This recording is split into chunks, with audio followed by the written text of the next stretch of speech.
Let us recap real quick what we learned in the last session. We learned about dynamics of consciousness. Okay, so we learned about that soul has three subtle powers through which it operates the body. Okay, it has ability.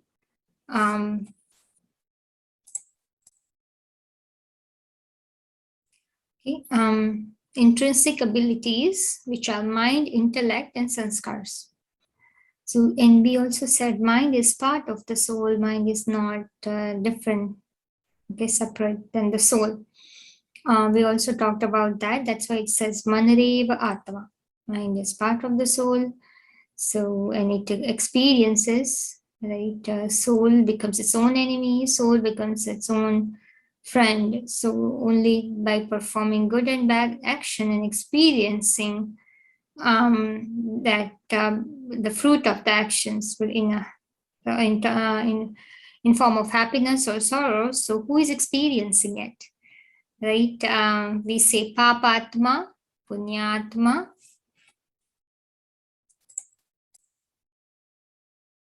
We say devatma, we say punyatma, papatma, dharmatma, mahatma. Okay. So on what basis are we saying? Right? Well, because they perform the actions. Okay. And then they are the one that have started those actions with the thought, right? So, and then we are referring to that. So credit goes to the entity that has started the task and performed the task, which is the soul. So it makes sense. The thought they created, okay, because it was part of the soul received the credit, okay, in a good way or the bad way. So I hope that also makes sense. Okay, without their thinking, they will not perform the actions, they will not have the praise. And it's a praise of the soul only because mind is part of the soul. Okay, so their elevated thoughts, which people are still remembering it. Think about it, their thought, they are remembering it and they are praising it also as a soul. So it makes sense, everything is correlating. Okay, so in that sense also, that mind is part of the soul, and they say you are what you think, right? So that's why it says charitable soul, you are what you think. Okay, that's what the personality that they, based on the actions they have created. Okay, so that means that it is the mind is part of the soul, okay, which shapes the character, right? Okay, so I hope that is clear now. No doubt on mind is part of the soul, right?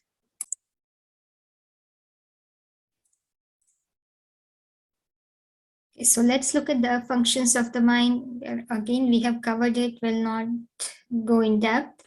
It's very simple, mind thinks, okay, and experiences, okay, through feelings and sensations, okay, and with the thinking, it starts from desire. Okay, desire can be pure or impure. Okay, impure desire will have that any kind of selfish motive with expectations. Okay, and mainly for the benefit of you as a body or other bodily beings. Okay, in terms of fulfilling your negative pleasure or their negative pleasures. Okay, and also sometimes we don't do it as a fulfillment of negative pleasure, but if it has some sort of expectations, still it becomes the impure desire.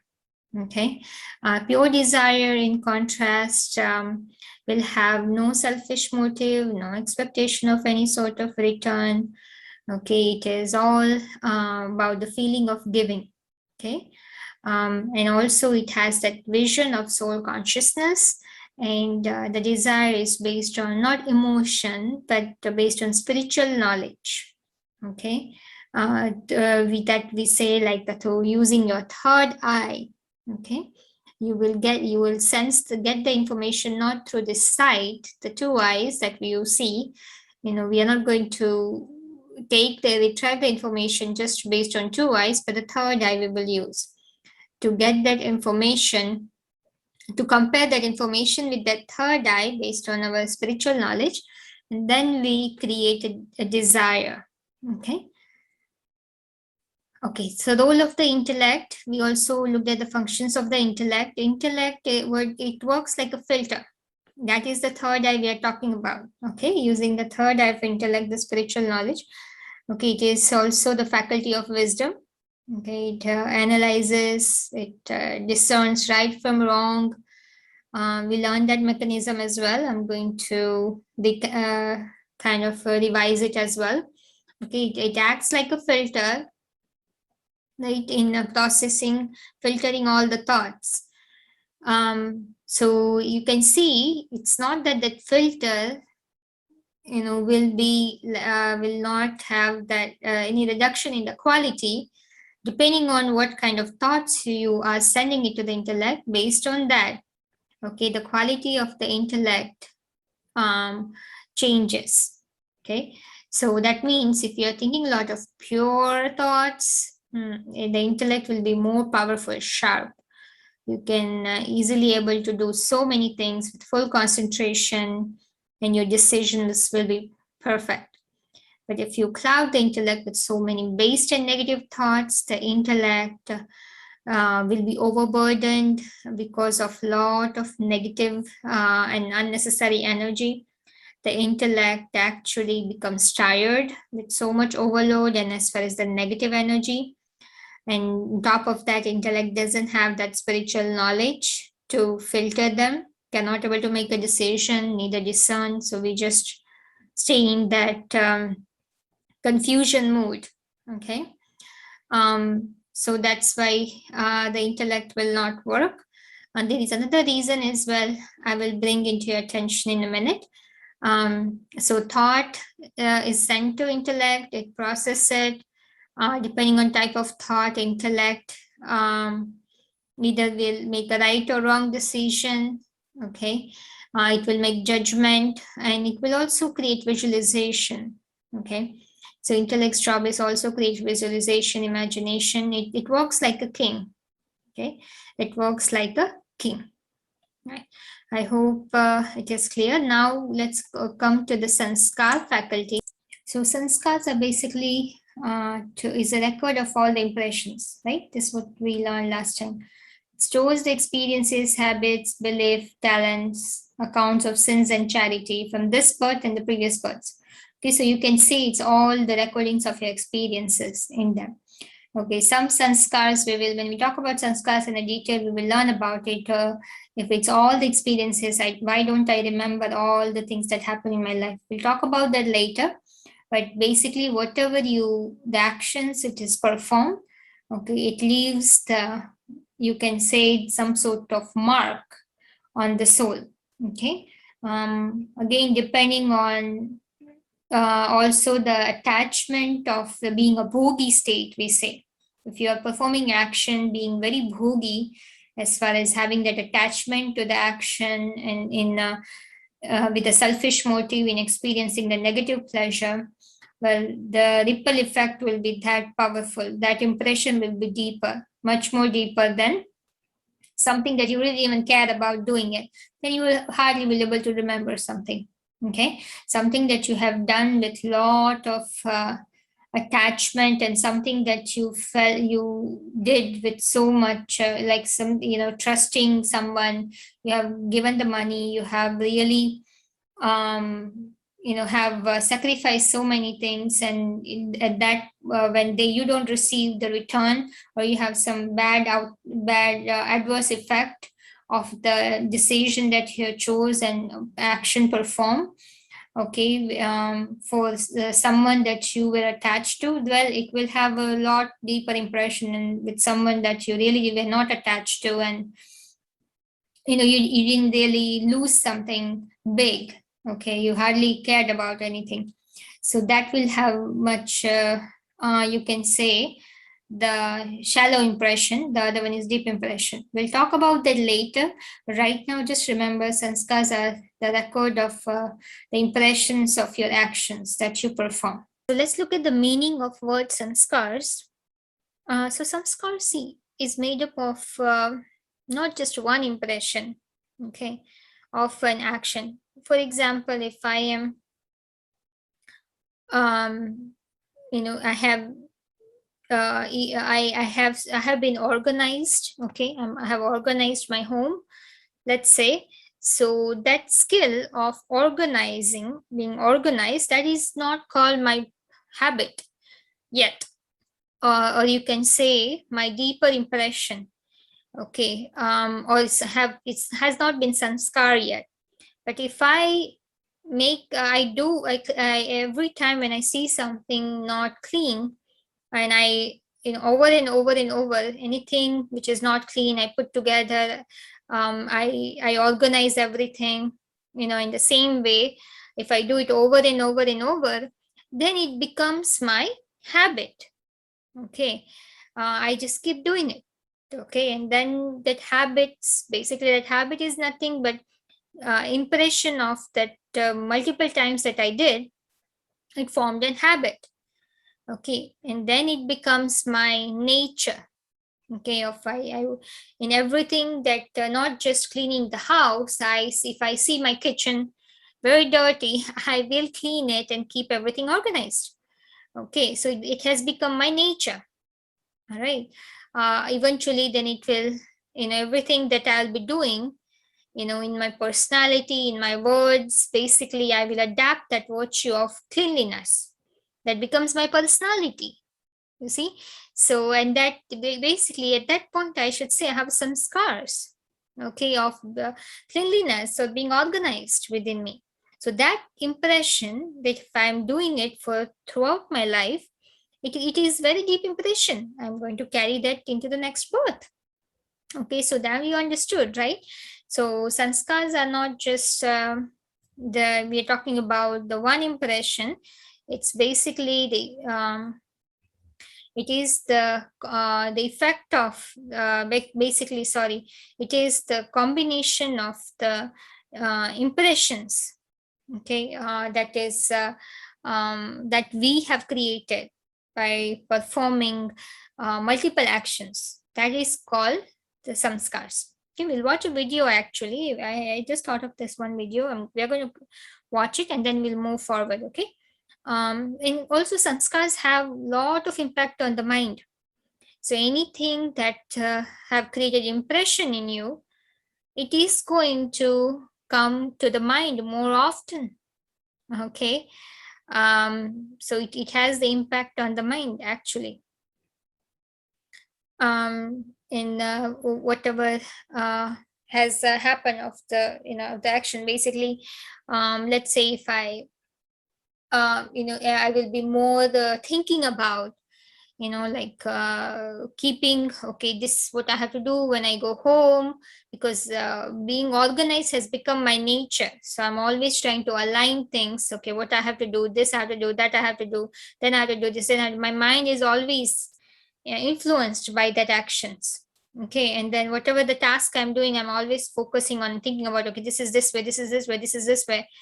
So it becomes that influence. That's how I start creating my thoughts. But because I didn't have the knowledge about how to organize my mind, we have it on a physical level, because in a body conscious nature, I had that organized skill. I didn't have it at the soul conscious level, because even though it's a value from the soul, I was still tangled in the waste and negative thoughts so much. Why this happens, why that happens. So I know we're not able to organize at the mental level, but still at the physical level, my mind is constantly focused on kind of thinking through that impression. Okay, anyway, so I hope you understood. Let's see if we can watch this video. It will give you much more sense. Let us now embark on a unique journey, exploring, discovering, and understanding the eternal truth about the self, where we will fully experience who I am.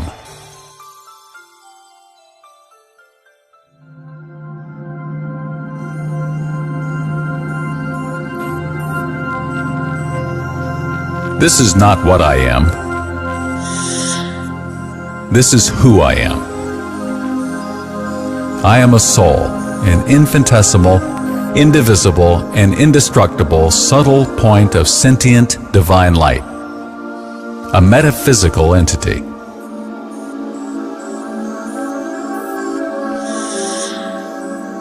As long as the soul resides in the body is said to be living. When the soul leaves the body, it is said to be a corpse, and this occurrence is called death. However, the soul continues to exist, as I, the soul, is eternal, indestructible, and immortal. The soul is life. It is the soul who thinks, makes decisions, and is responsible for all the actions performed by the body, either voluntary or involuntary. It is the soul who carries all the impressions, and it is within me, the soul, that memory is stored.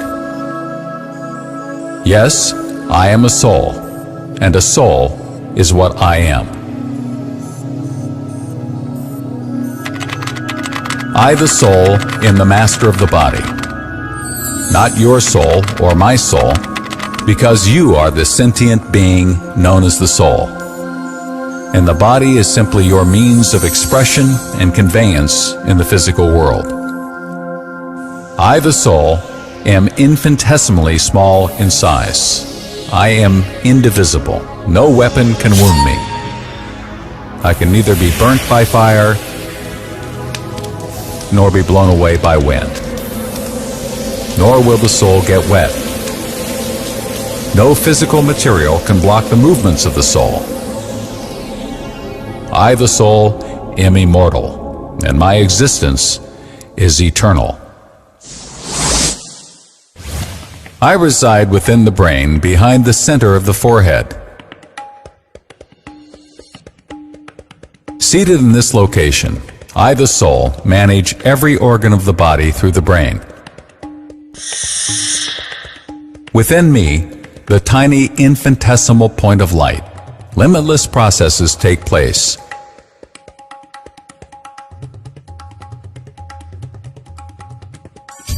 Ranging from animating the body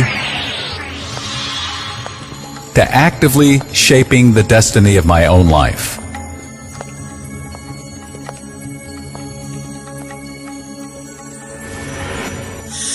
I, the soul, innately know what is good and what is not good for me and my body. But I've forgotten how to tap into this knowledge.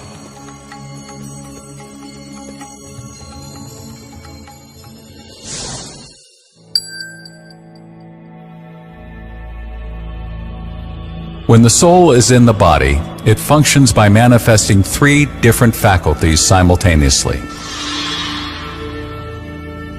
These are the mind, the intellect, and the impressions, or sanskaras.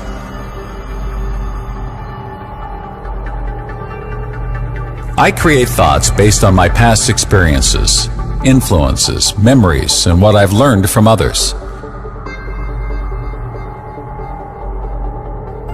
This capability of the soul to create and experience thoughts is called the mind. Sometimes unwanted thoughts pop up in my mind, seemingly beyond my control. They keep flowing. I feel powerless to stop them. How does this happen? Random, often unwanted thoughts are due to the impressions on the subconscious mind formed by my previous actions.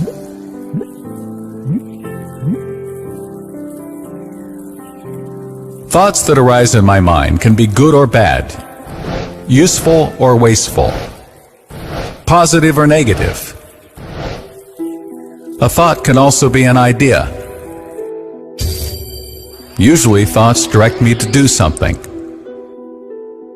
I, the soul, decide if the thought is to be acted upon or not, whether to do it now or later, whether it is good or bad. This ability of the soul to discern thoughts and to make decisions is known as intellect. Based on a decision made by the intellect, the soul might cause the body to perform an action. That action leaves an impression within me, the soul, which in turn influences my thought patterns. Such impressions stored by me are called latencies or traits, which form the subconscious. Impressions can be shallow, moderate, or deep-rooted. The deep-rooted impressions appear in the form of actions. These actions can take place in my conscious, subconscious, or unconscious minds. Deep-rooted imprints may even emerge in the form of dreams.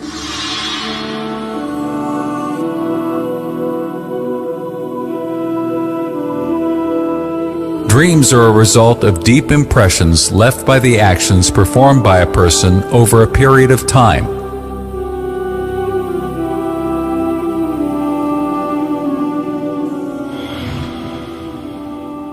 For example, a person who has been bitten by a dog or has seen others attacked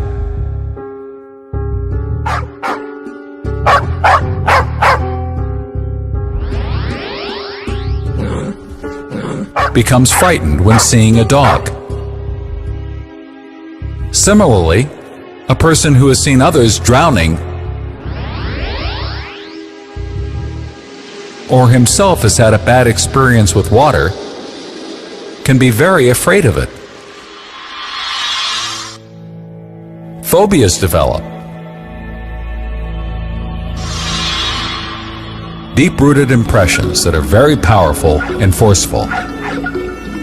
Repetitive thoughts or repeated actions create such impressions.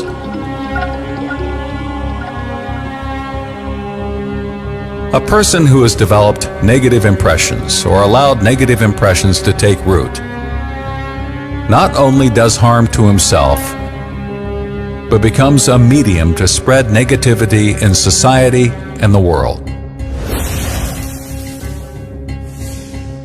In the same way, the person who has developed positive qualities within not only benefits himself, but becomes a valuable asset for society and the entire world. Generally, positive thoughts are slow and steady in nature. When thoughts are slow, steady, and ordered, the intellect will be able to decide precisely and accurately. The resulting feelings are also pleasant. Such persons are stable and calm in nature.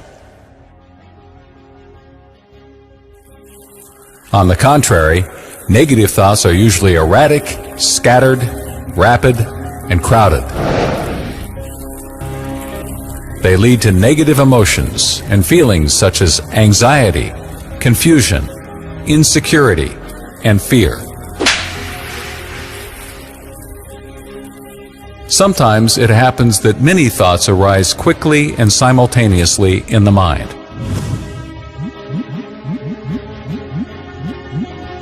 As a result, the intellect is bombarded with a huge amount of thoughts. In such situations, the intellect will not be able to judge properly, resulting in confusion or stress.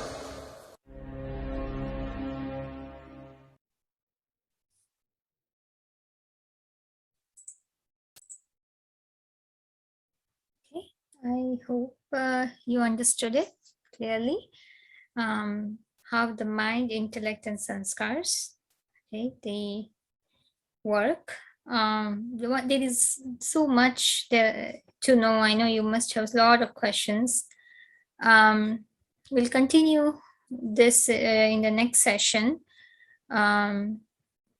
with some examples. We already covered some examples in the past, in the previous session. So some of the things now it should be very clear to you, right? The functions of the three faculties of the soul, right? That should be clear to you, and their roles. Okay, what is what is the kind of what role the mind plays, what is the role of the intellect, what is the role of sanskars. Again, based on the actions they perform. Okay, and then I know we understood how it goes to the mind and it goes to the intellect. All right, the intellect makes decision, goes to the mind, it creates the impression. All right, those examples we already covered in the previous session. So you can go through that. Some of the questions you might be having here is that and in the video you already learned that when intellect is bombarded with so many waste and negative thoughts, it will not operate properly, due to which it will not be able to make accurate decision. Okay, yes, that is one of the reason. We'll also understand some more reasons. So in here, our whole the main faculty here is the intellect. If we can make the intellect work properly, okay, in the last session we did cover that how the intellect is actually influenced by the sanskars as well, right? If you remember it in the last session that we covered. Okay, so intellect, when it is overpowered by the sanskars, okay, which is of the body conscious nature, it is influenced by the body conscious nature. Okay, when sanskars are overruling the intellect, in that time intellect will not make the right decision, on top of having the burden of waste and negative thoughts. Okay, which is also due to the body consciousness itself. So much weightage is there on the intellect. So that's why intellect is not able to make decision. If it makes decision, it will be wrong decision. Okay, and that what creates that negative sanskars in here. Again happening, it makes the deeper impression, which is not letting the mind have the peace of mind, have peace of mind. Okay, have that peace, I should say. Okay, so that's what we also learned from the last time. Okay, because of that, the intellect is also not working properly. Okay, so it's all the body conscious nature. Okay, and there is one more thing that we'll cover in the next session. I don't want to overwhelm you with so much information, but I hope this much information you understood. Okay, so the normal process should be mind to intellect, intellect to mind. Intellect works properly, it will be able to make the right decision, through which the mind will have the senses perform that action, and it will have the impression, good impression. In the case of when intellect is not working properly, then only the negative impressions are created, and the collective negative impressions makes it become sanskar, and which influences the mind to think kind of, which is under the influence of those sanskars, okay, those impressions. So that is the reason, and again that cycle goes on and on and on and on and on. All right, so now only way we can able to break that cycle is when we overpower the intellect, so it can overpower that sanskars and as well as tackle all that negative and waste thoughts, transform the waste and negative thoughts, okay, which will make that the new impression of pure good sanskars, okay, which can dominate the mind, actually, which can influence the mind. So for that we need to make the intellect powerful. Okay, so that's what our whole purpose of the Raj Yoga is, to make the intellect powerful. Right, so one way is to start working on having the vision of the soul, create the pure thoughts, put more pure thoughts, increase the volume of the pure thoughts. Okay, that is one of the thing, right? And that will automatically kind of help the intellect to basically work with the mind. So if the mind and intellect work together, then it can have that they can overpower, okay, the sanskars. If the mind is not with intellect, then intellect can never overpower this the body conscious sanskars. Okay, so mind and intellect has to work together in order to overpower the sanskars. So that's why we are starting with the mind, to make the mind intellect's best friend. Okay, so through which they can overpower the influence of the negative sanskar on the intellect. Right, so that's why we said pure thoughts, pure thoughts, pure thoughts. And you had so many reasons, yeah, not to think waste thoughts. So we need to use that. That is kind of our knowledge. So intellect is the third eye, right? It needs the knowledge, and that's what we are giving, the true and accurate knowledge. I will cover that in the next session. Okay.